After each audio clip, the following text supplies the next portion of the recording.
Musíš! Výborně!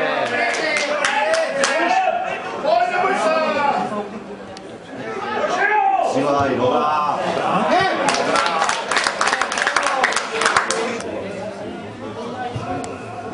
Vole, jej vole! Ty brďo!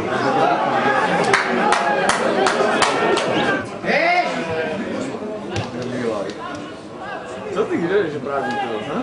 Jdeš, že to právě. Já nevím, jestli ty řekl, že... Dobře, hlupá to, jako si... Dneska puklo, když bylo otázka, jako jste stůl, ano.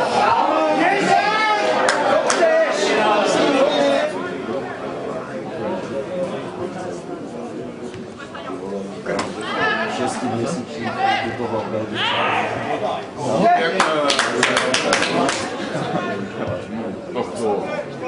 Takže vyjde zase další knížka před ve finále z díl 7.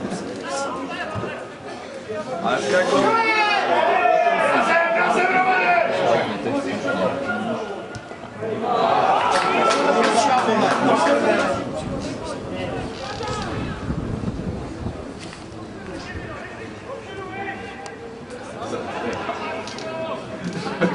To je za mladé.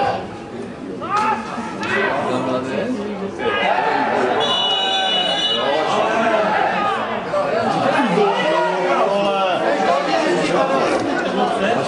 Mazure! Tak to bylo venku!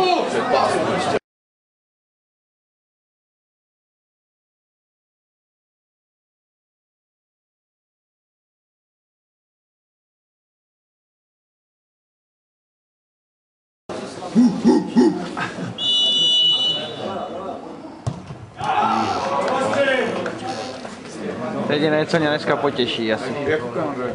Jsou tady na nějakém Kempu. Pěkně.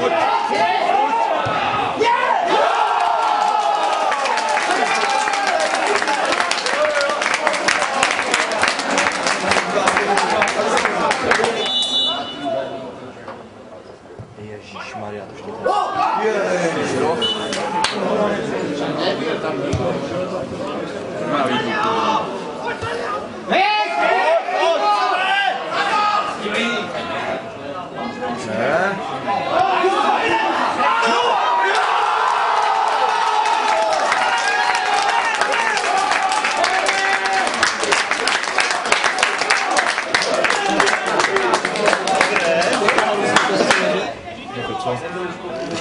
Jestli pak budete spát, nebo...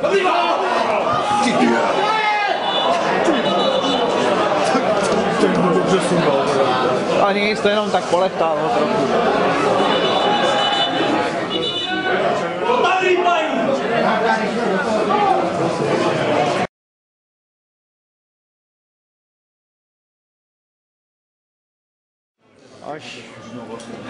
Až za půlku. Ano, přesně tak, jak... Dobře. Luka! Dobře!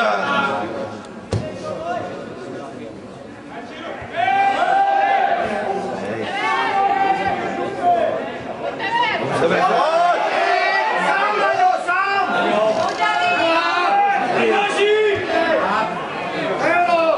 Dobrý balón.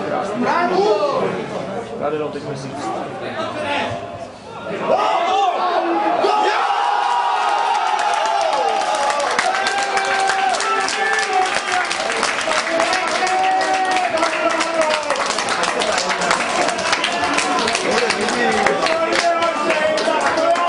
Dotáhli jsme to.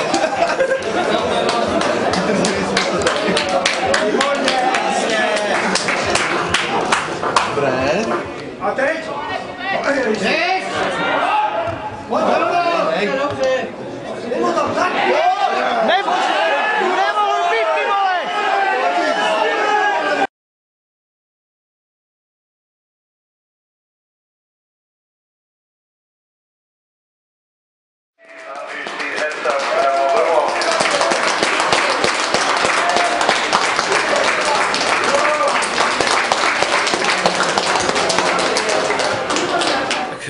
Prvý polčas bol z našej strany veľmi špatný, super bol lepší, fotbalovejší, hral kľudnejšie, my sme boli nervózni, hádali sme sa, riešili sme rozhodcu. V podstate tá hra nebola podľa mojich predstav, nebola taká hra, jak sme si povedali. Dali sme gól, 1-0 sme viedli, čo sme sa mali ukludniť, znova to bolo o ničom.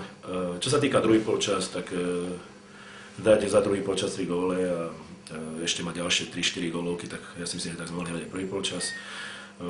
Druhý polčas dohrali chlapci veľmi dobre. Bojovali, tak tá hra nebola ani, dá sa povedať, taká kvalitná, ako napríklad v Orlovi alebo doma s Prostevom, ale bola účelná a myslím si, že zaslúžene sme vyhrali, aj keď musím pochváliť veľmi super a super bol veľmi kvalitný, nepatrí tam, kde, jak stojí. Nehrál Sucháček, Dekleva, proč nehrají tyto dva hráči? Sucháček má 4 žlté, Dekleva je zranený, škoda Přemobeňa, že ochorel, mohol nám tiež pomôcť. Ale tak hovoríme, 11-18, všetci musia hrať, dá sa povedať. A dneska je výborné, David Ritter sa popral s tým, výborne naskočil David Žeha. Čiže ja si myslím, že o tom je kolektív, o tom je mužstvo, aby každý bol nahraditeľný. No, já bych to zhodnotil, myslím si, že možná podle tabulky nás domáci trošku podcenili, kde v začátku jsme tam měli šance, ale nedali jsme. Z ojedinelého útoku v prvním poločase jsme dostali hloupou branku, tak vlastně jsme srovnali s protiútoku po chybě domácích, penalta si byla, no ale samozřejmě jsem nabadal hráče k tomu, ať hrajou celý zápas, tak jak jsme začali poločas. No co nás trápí celou dobu, to je to, že ta nevyrovnanost, soupeř na nás vletěl, dal nám 3 góly během poločasu, což po hrubých chybách a nehrali jsme zase druhý poločas nic, přesně jak nás to postihlo doma nebo v Petrovicích.